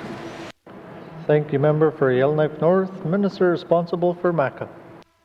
Thank you, Mr. Speaker. Presently, the City of Yellowknife will be providing fire services up until April 1st. I will have to follow up with the member and be very specific on the type of consultation that has been completed, who has been contacted, and looking at the results. I want to have a full recommendation and a follow-up by the end of February, but I will be able to provide the member with his with the update of the consultation prior to that. Thank you, Mr. Speaker. Thank you, Minister. Oral questions. Oral questions. Member for Kamloops. Thank you very much, Mr. Speaker. Mr. Speaker, my questions today are in regards to the Emerge Stronger plan, and they're for the Premier. I'd like to start off by identifying which minister is responsible for the Emerging Stronger plan and what role does Cabinet play in making decisions about the plan. Thank you. Thank you, member for Kamloops. Honourable Premier. Thank you, Mr. Speaker. So right now, I am the minister responsible for the Emerging Stronger plan. We're working on it right now. What role does Cabinet have in making the plan? A lot. I did hear the member in their statement saying that the business community has lost confidence in the Premier, and I'm sorry to hear that. I heard that when we first said lock down the borders, and I had to stand beside the CPHO and say I support her orders. I heard it when we formed the Secretariat, and I'm hearing it now again. But I do want to say that, you know, it's been tough decisions. Members have said we'd have tough choices to make. We've made tough choices, Mr. Speaker, and it has paid off. We are probably the only jurisdiction in Canada that hasn't had a death from COVID. We're probably one of the only jurisdictions in Canada that hasn't had to go into lockdown over Christmas. So what role does Cabinet have? People are thinking that we're only concerned about the COVID. We are. The Minister of Health and myself are one-ragged dealing with the health and safety of members. But that's not the only work we're doing. I believe that within this session we'll be presenting to members on the mandate process, and most of them are on track, ironically. We thought there'd be exceptions. But other things have happened. The Minister of ITI has been working with the Business Advisory Council. Because of that work and her work, that's why we got the money from the federal government for tourism and the airlines. That was brought in. The Minister of ECE, having to look at distance ed, became a reality all of a sudden, and having to do, and the support for students because of that work. The Minister of Housing, you know, bringing in shelters and health, working and bringing in shelters and dealing with homes and stuff. The Minister of Infrastructure, the biggest capital budget in the history of the Assembly. So, Mr. Speaker, we haven't forgot. The Minister of Executive Indigenous Affairs.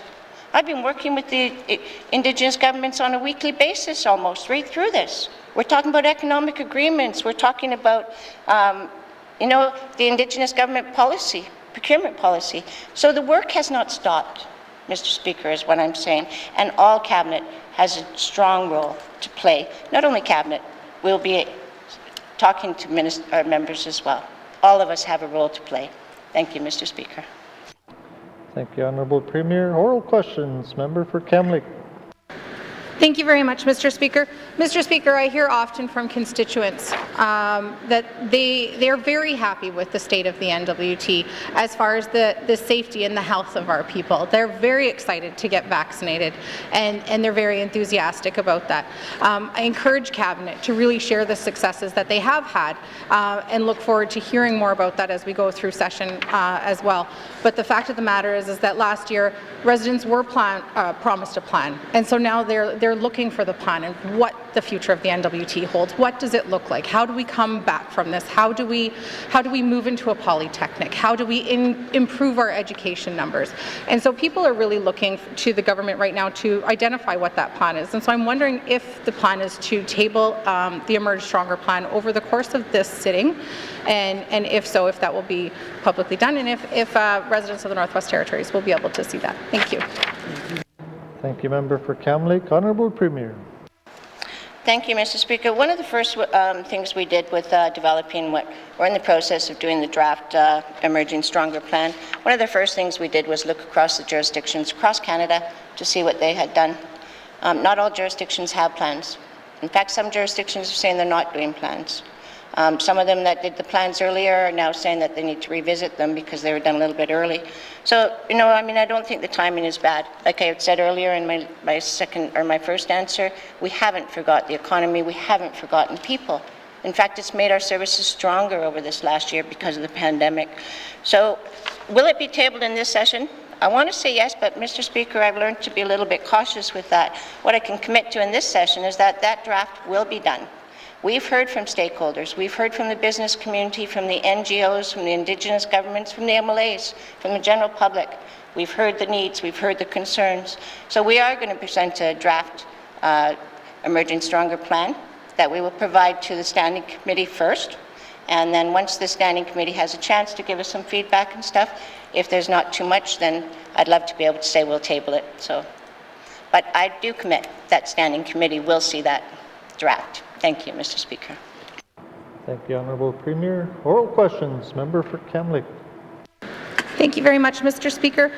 No, that's very good news, and I understand that other jurisdictions may not have plans to create a plan.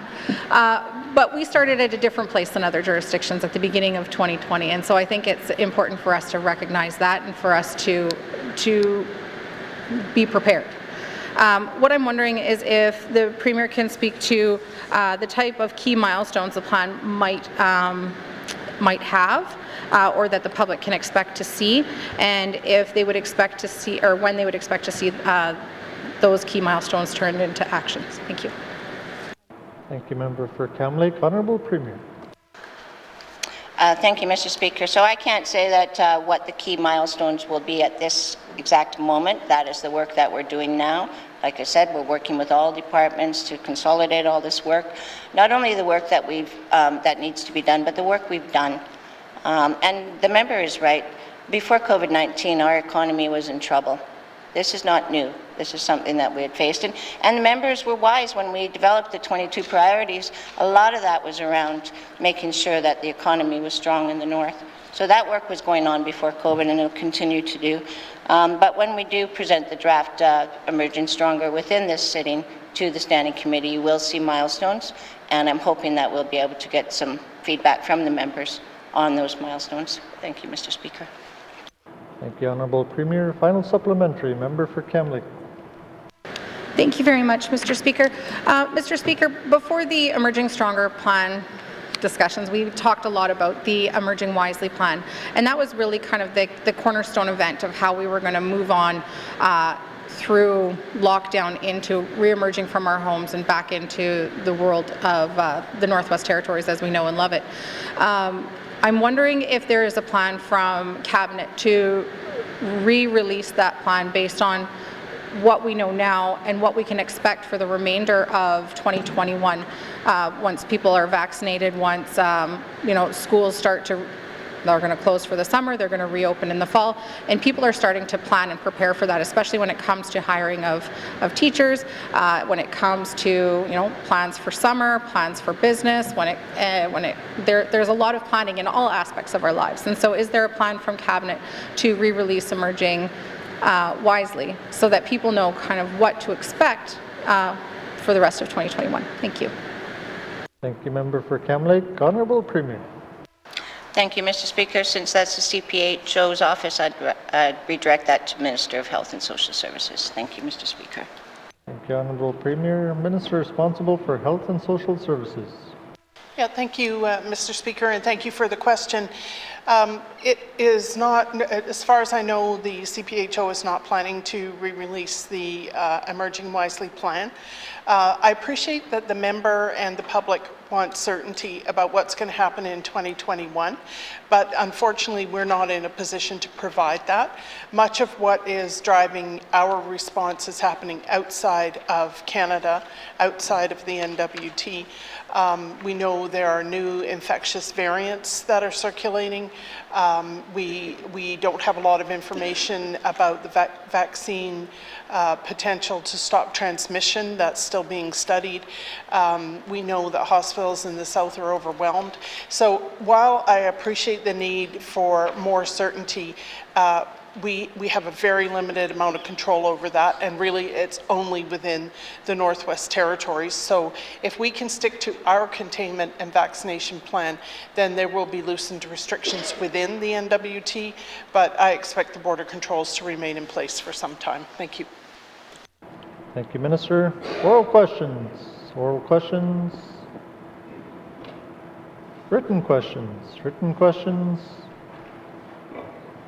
Returns to written questions. Returns to written questions. Mr. Clerk. Mr. Speaker, I have a return to written question 20-19-2 asked by the member for Tuna Day Wellow on October 29th, 2020 to the Minister of Industry, Tourism and Investment regarding procurement for Indigenous owned and operated businesses. Mr. Speaker, I have a return to written question 21-19-2 asked by the member for Cam Lake to the Minister responsible for the Northwest Territories Housing Corporation on November 5th, 2020 regarding applications to the National Co-Investment Fund. Thank you, Mr. Chairman. Thank you, Mr. Speaker. Thank you, Mr. Clerk. Returns to written questions. Replies to Commissioner's address. Replies to Commissioner's address. Petitions. Petitions.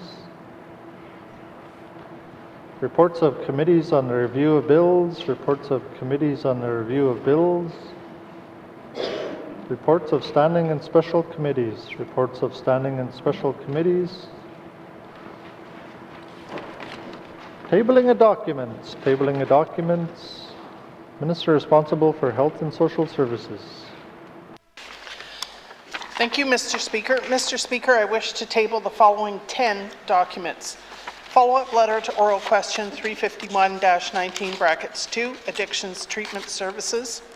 Follow-up letter to oral question 406-19(2), Truth and Reconciliation Commission call to action regarding treatment centres. Follow-up letter to oral question 407-19(2), Self-Isolation Exemptions. Follow-up letter to oral question 414-19(2), Stanton Territorial Sterilization of Equipment.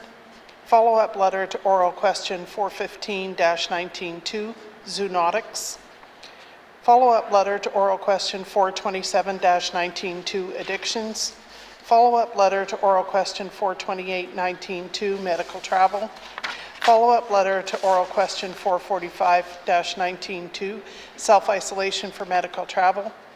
Follow-up letter to oral question 461-19(2), Dental Practice in Small Communities. And follow-up letter to oral question 485-19(2), Essential Service Workers to Remote Communities and Mines during COVID-19. Thank you, Mr. Speaker. Thank you, Minister. Tabling of documents. Tabling of documents. Minister responsible for Municipal and Community Affairs. Thank you, Mr. Speaker. I would like to table the table 14. I'm tabling 14 documents. I wish a follow-up letter to oral questions 380-19(2), Municipal Funding Gap. Follow-up letter to oral questions 399-19(2), Public Safety. Follow-up to oral questions 412-19(2), Fire Hall in Detta. Follow-up letter to oral questions 413-19(2), how core need income threshold is used for housing. Follow-up letter to oral questions 416-19(2), homelessness in Inuvik. Follow-up letter to oral questions 416-19(2), homelessness in Inuvik. Follow-up letter to oral questions 418-19(2), Northwest Territories Housing Corporation funding policy and staffing. Follow-up letter to oral questions 423-19(2), National Co-Investment Fund. Follow-up letter to oral questions 424-19(2), home ownership. Follow-up letter to oral questions 425-19(2), homelessness and housing. Follow-up letter to oral questions 438-19(2), Mackenzie Place High Rise. Follow-up letter to oral questions 447-19(2), extending cell phone coverage response. And follow-up letter to oral questions 484-19(2), Ingram Trail Fire Services from Detta. Thank you, Mr. Speaker. Thank you, Minister. Tabling of documents. Tabling of documents. Minister responsible for Finance. Mr. Speaker, I wish to table the following document, follow-up letter to oral question 157-19, bracket 2, domestic violence leave. Thank you, Mr. Speaker. Thank you, Minister. Tabling of documents. Tabling of documents. Minister responsible for Environment and Natural Resources. Thank you, Mr. Speaker. Mr. Speaker, I wish to table the following document, follow-up letter to oral question 476-19, brackets 2, enforcement on reserved lands. Thank you, Mr. Speaker. Thank you, Minister. Tabling of documents. Tabling of documents. Minister responsible for Education, Culture, and Employment. Mr. Speaker, I wish to table the following 3 documents. Follow-up letter to oral question 390-19, brackets 2, introductory trades program in Inuvik. Follow-up letter to oral question 453-19, brackets 2, temporary variation of statutory time periods. And follow-up letter to oral question 475-19, brackets 2, RCMP detachment in Montfouille. Thank you, Mr. Speaker. Thank you, Minister. Tabling of documents. Tabling of documents. Honourable Premier. Thank you, Mr. Speaker. Mr. Speaker, I wish to table the following document, follow-up letter to oral question 391-19, brackets 2, COVID-19 border and travel restrictions. Thank you, Mr. Speaker. Thank you, Honourable Premier. Tabling of documents. Tabling of documents. Member for N.W.T.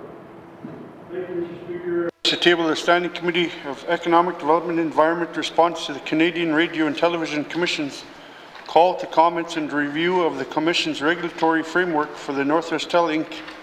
and the state of telecommunication services in Canada's north. Thank you, Mr. Speaker. Thank you, Member for N.W.T. Tabling of documents. Tabling of documents. Pursuant to Section 5 of the Indemnities, Allowances and Expense Regulations of the Legislative Assembly and Executive Council Act, I wish to table the summary of members' absences for the period May 26, 2020 to October 14, 2020. Pursuant to Section 21 of the Legislative Assembly Retiring Allowances Act and Section 11.1 of the Supplementary Retiring Allowances Act, I wish to table the N.W.T. Legislative Assembly Pension Plans Annual Report at March 31st, 2019. In accordance with Section 21-1 of the Retiring Allowances Act and Section 11.1 of the Supplementary Retiring Allowances Act, I hereby table the Northwest Territories Legislative Assembly Pension Administration Report, Retiring Allowances Act and Supplementary Retiring Allowances Act at March 31st, 2019, and the Legislative Assembly and the Northwest Territories Legislative Assembly Pension Administration Report, Retiring Allowances Act and Supplementary Retiring Allowances Act at March 31st, 2020. Also, pursuant to Section 21 of the Human Rights Act, I wish to table the Northwest Territories Human Rights Commission Annual Report 2019-2020. Also, pursuant to Section 99 of the Legislative Assembly and Executive Council Act, I hereby table the annual report of the Northwest Territories Integrity Commissioner of the Legislative Assembly for 2020. Thank you. Tabling of documents. Tabling of documents. Notices of motion. Notices of motion. Member for Kamloops. Thank you, Mr. Speaker. Mr. Speaker, I give notice that on Friday, February 5th, 2021, I will move the following motion. Now, therefore, I move, seconded by the Honourable Member for Sawtooth, that pursuant to Section 15 of the Official Languages Act of the Northwest Territories, that Ms. Brenda Gauthier of Fort Smith be appointed as Languages Commissioner for a term of 4 years, and further, that the appointment be effective February 5th, 2021. Thank you, Mr. Speaker. Thank you, Member for Kamloops. Notice is a motion. Notice is a motion. Motions. Motions. Notice is a motion for the first reading of bills. Notice is a motion for the first reading of bills. First reading of bills. First reading of bills. Second reading of bills. Second reading of bills. Consideration in Committee of the Whole of Bills and Other Matters, Member Statement 77-19 brackets 2, Table Document 165-19 brackets 2, Table Document 166-19 brackets 2, Table Document 167-19 brackets 2, with Member for N.W.T. Lakes in the chair.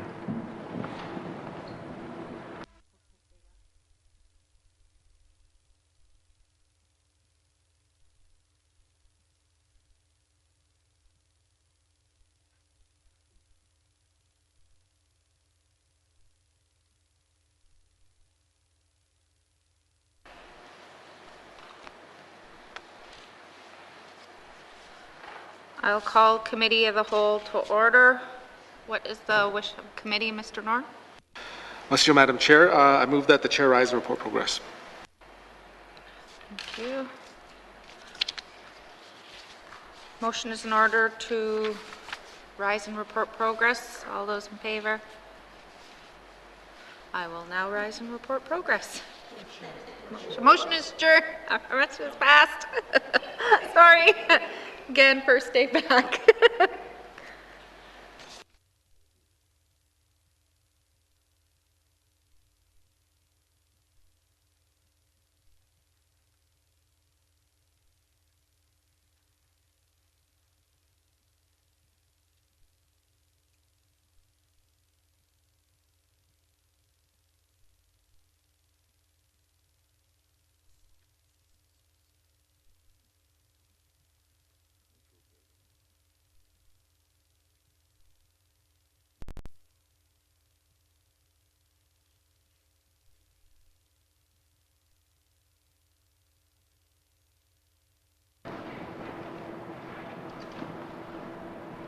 I have the report of the Committee of the Whole, please. Member for N.W.T. Lakes.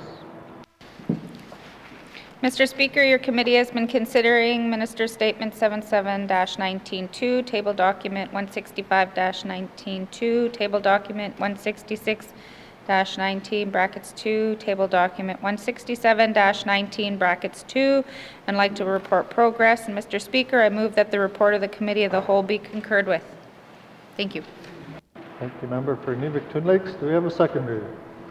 Member for N.W.T. Sorry. All those in favor? All those opposed? Motion is carried. Third reading of bills. Third reading of bills. Mr. Clerk, orders of the day. Orders of the day for Thursday, February 4th, 2021, 1:30 p.m.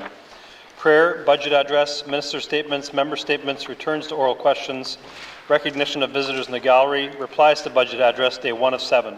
Acknowledgements, oral questions, returns to written questions, replies to commissioner's address, petitions, reports of committees on the review of bills, reports of standing and special committees, tabling of documents, notices of motion, motions, notices of motion for first reading of bills, second reading of bills, consideration in committee of the whole of bills and other matters, Minister Statement 77-19-2, Table Documents 165, 166, and 167-19-2, Report of Committee of the Whole, third reading of bills, orders of the day.